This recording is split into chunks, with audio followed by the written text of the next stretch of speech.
Revelation chapter 6. Okay, y'all forgive me. I'm an amateur learning how to read a Messianic Bible correctly. And I saw when the Lamb opened one of the seals, and I heard one of the four living creatures saying like a sound of thunder, "Come and see."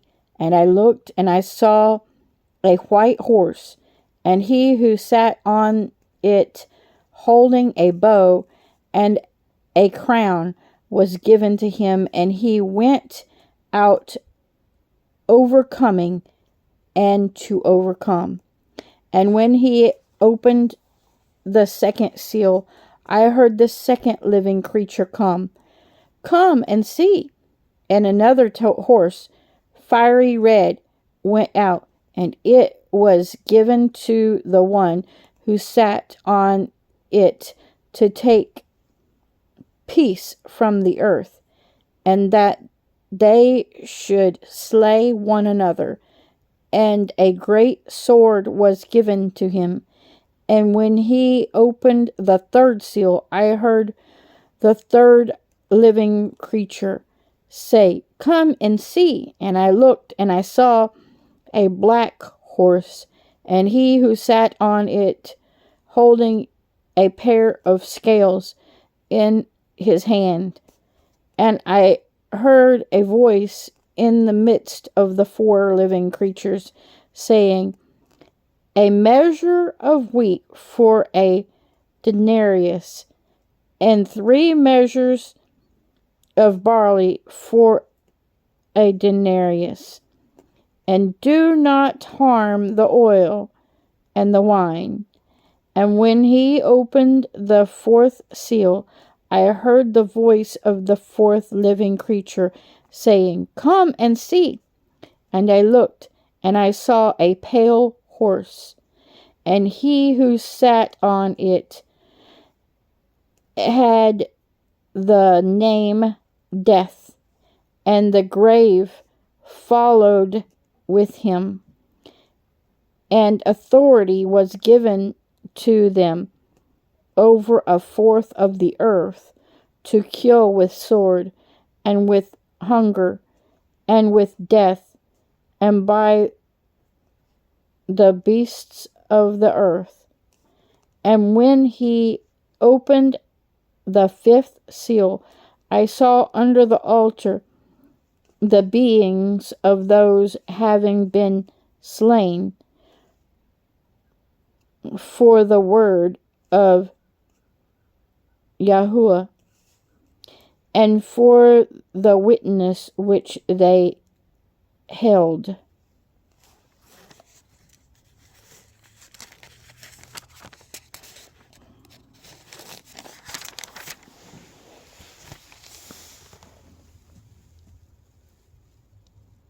Let's see if we can get it to look good.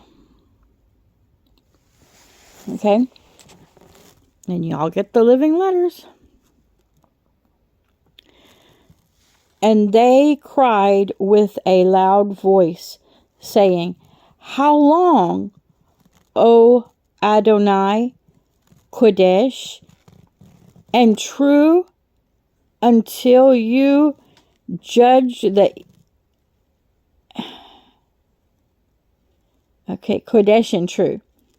"Until you judge and avenge our blood on those who dwell on the earth." So let me read that again, since I read it so badly. "How long, O Adonai, Kodesh and true, until you judge and avenge our blood on those who dwell upon the earth?" And there was given to each one a white robe, and they were told that they should rest a little while longer, until both their fellow servants and their brothers who would be killed as they were reached completion. And I looked when he opened the sixth seal, and I saw a great earthquake came to be, and the sun became black as sackcloth of hair, and the moon became as blood, and and the stars of the Shemaim fell to the earth, and a fig tree as a fig tree drops its unripe figs, being shaken by a strong wind. And the Shemaim departed like a scroll, being rolled up, and every mountain and island were moved out of its place. And the sovereigns of the earth, and the great ones, and the rich ones, and the commanders, and the mighty, and every slave, and every free one, hid themselves in the caves, and in the rocks of the mountains, and said to the mountains and the rocks, fall on us, and hide us from the face of him sitting on the throne, and from the wrath of the Lamb, because the great day of his wrath has come, and who is able to stand? Okay, when I was a little girl, I was only 4. I learned to play on the piano for a couple of particular songs. And one of the songs that I loved to play, which was a bit morbid, right, was no hiding place round here, no hiding place round here. I went to the rocks to hide my face. The rocks cried out, no hiding place round here. And then I've had some consecutive little tiny dreams where angels have come to me. One day I didn't see anything. I just heard, don't count on the red. Then another day I saw an angel. I was working with her to feed people, the children of God. And it was like a nice family reunion. It was wonderful. But I could see that the children of God were not totally perfected, because we fed them 3 full meals. They should have been full. And they still wanted to eat out catered puddings, banana puddings, and I'm going, I'm stuffed. I am so stuffed. How could they possibly eat more? And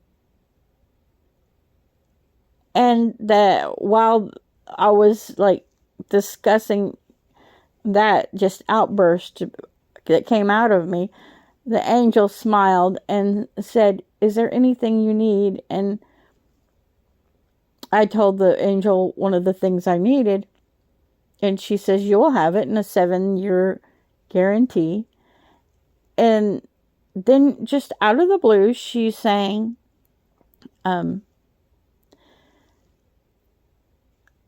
there's no safe place but Tulsa, Oklahoma.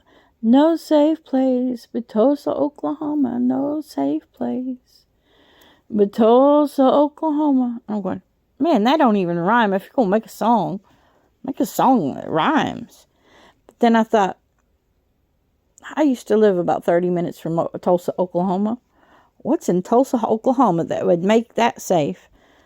And this is the time when all the drones were flying around.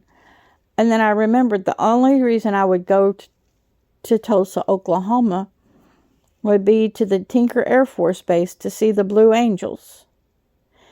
And so I've been meditating on that and praying on that, trying to figure out what it has to do with the Blue Angels, right? What do I need to do to interact with the Blue Angels? Because I don't think it means those 7 planes, right? I think it means something else. So then I was sitting here reading scripture in Psalm, and then I got into a moment of worship, and I just closed my eyes and kept worshiping, and I saw my praise go up like it usually does as an orange flame, incense of a yellow, orange, and red, burnt red, and I said, I'm going to push and see if I can get to the blue flame. And so I did. I praised until I got a blue flame. And I couldn't hold the blue flame. But I realized that has to be what it meant. What the message meant. That the angel of the Lord gave me. She obviously was trying to tell me that I needed to have the blue flames. That I needed to kindle my fire a little more if I wanted to guarantee myself that I was going to be in that first flight, the first rapture, the rapture that comes, where he says he will spare us from his wrath and put us out of the way, or rapture. Some people believe it's a complete rapture. Some people believe it's a putting out of the way to a safe place. Either way, she was letting me know that you need a blue flame for that. Because I don't think there's any safe place on earth from the wrath of God. And we just read, even the mountains roll up. So, I mean, the caves are going to fall on them too. They think that they're going to hide in the mountains and be safe from the wrath of God, but it's just not so. So, I encourage everyone to be one of the fiery ones, and don't count on the red fire, count on the blue fire. God bless you.